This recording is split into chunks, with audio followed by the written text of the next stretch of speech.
Well, after 7 years of being a part of the replanting process here, of seeing the Lord take us from 12 people over 70 to a thriving community, a Christ-centered community of every demographic, I have officially resigned from my role as lead pastor. Not for any controversial reason, but just because my wife and I have finally felt the Lord leading us to move across the continent and to be near my in-laws. And it's scary. I mean, I don't know what's next. I don't even know what I'm going to do for work right now. I don't know if the Lord's going to open another door for vocational ministry. Like, I don't assume because pastor one's pastor forever, but if he opens that door, I'll be honored, blessed, excited, but I don't know. I don't know what's next. But as I'm leaving this church and knowing that there's a possibility of pastoring again, I've been thinking about just what would I do differently next time, and what are the things I would do the same. So I thought of 5 things that I would do differently and 5 things I would do the same. Number 1, I would pour myself more into one-on-one discipleship. There was a young guy early in my ministry here that reached out and wanted to meet on a weekly basis. He was attending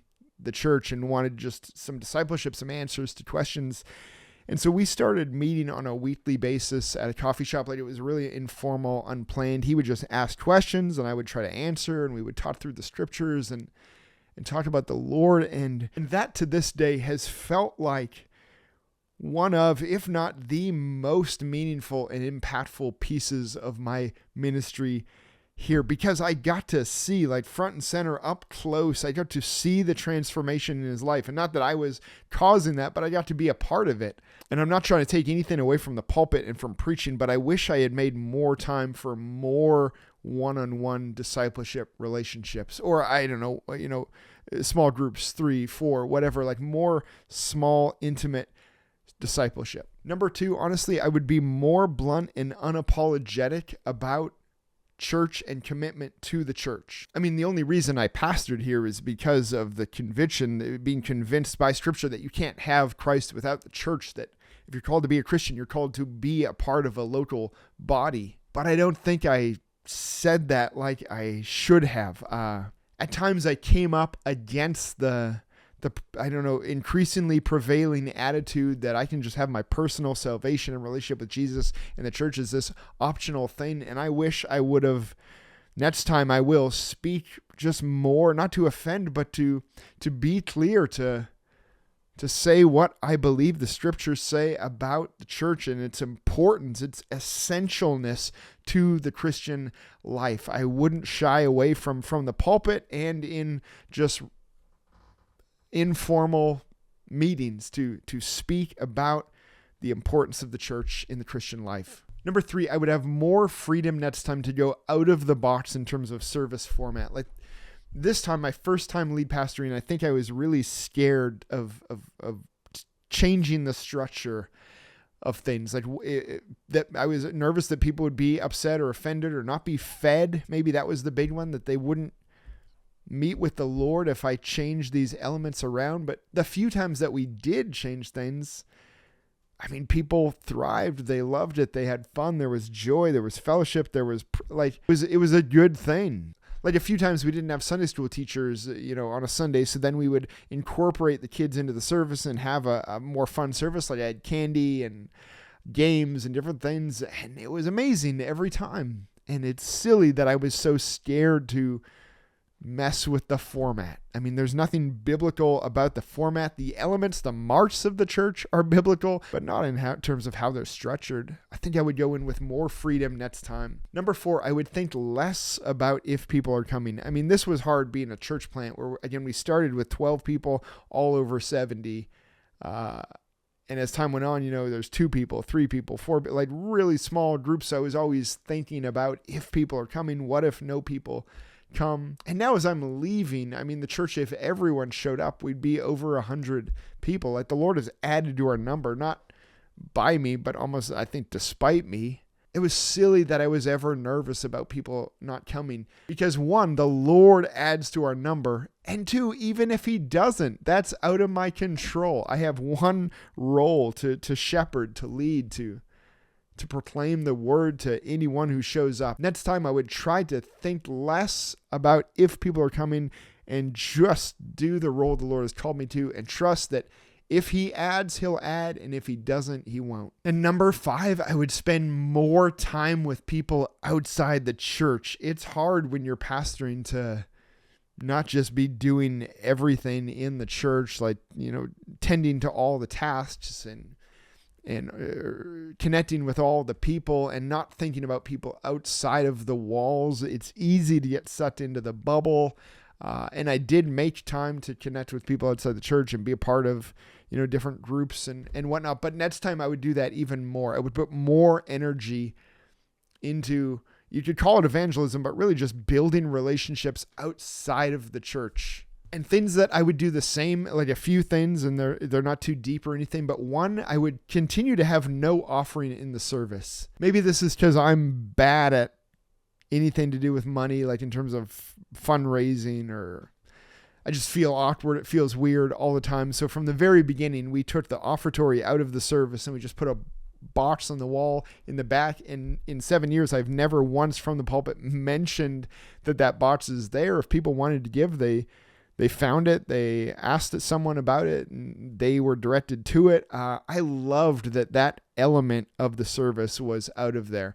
I know it's an important piece for each individual, but I don't think there's anything wrong with it not having this public kind of place in the service. Preaching about tithing and preaching about generosity and giving, but never having to in any way like ask or watch the offertory go around and think about whether people are giving or not giving. Like, it was just kind of out of my hands. And the Lord for 7 years provided everything we needed, even without me from a pulpit trying to somehow coordinate it. Number 2, maybe similarly, I would have no volunteer campaigns. We never had a volunteer campaign. We always had volunteers for the most part. In the times that we didn't have volunteers, I didn't think it was a big deal. We just didn't do those things that we didn't have volunteers for. Like, if we didn't have Sunday school teachers, we didn't do Sunday school. If we didn't have people to do lyrics from the screen, we didn't have lyrics on the screen. Like, I never thought any of those things were a big deal. Again, I preferred not to have volunteer campaigns and more rely on the Lord to prompt people, to nudge them to, I would do that the same. I would shy away from having big campaign like pushes for volunteers, and just, if we have the volunteers, we do it. If we don't, we don't. Number 3, I would put just as much, if not more time into prayer and sermon prep. When it comes to church planting and replanting, we're a replant, but replanting kind of like planting in this way. The wisdom from the planting community is usually put this much time into sermon prep and this much time into relationships and evangelism and things. We need to grow this, and that happens through people, through connecting. And I think that's very true, but my kind of build, my framework swings to one more than the other. And so I let it swing, and in their eyes, I put way too much time into sermon prep. But if I did it again, I would do it exactly the same, because I think that's how the Lord has built me. I watched how he used that.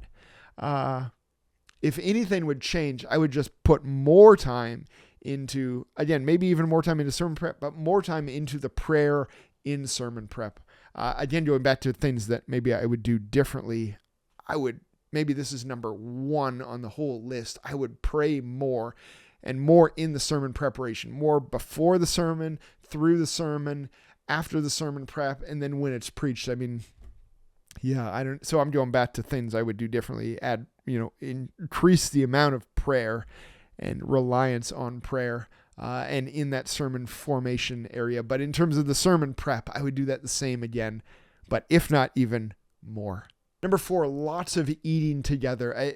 One of the most significant pieces of this ministry for me has been the fellowship time, like us gathering around the table, whether that's snacks after services or potlucks.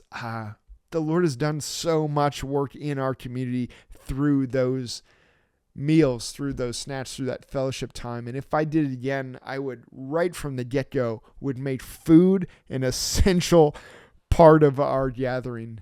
Right now, we eat together after every service in terms of snacks, and then we have periodic potlucks, and I would just do that more. I would have more food around, because it's funny how the Lord uses food as a gathering place to do things, to bring about prayer and conviction and conversation and encouragement. And I think that's a huge part of church, that I would do exactly the same, but more.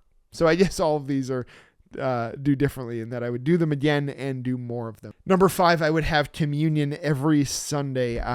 When I started at this church, we started doing communion every Sunday, just because as I read 1 Corinthians especially, I was convinced that that's what Paul was calling us to do. As I read Acts 2, it seemed like that's what they were doing.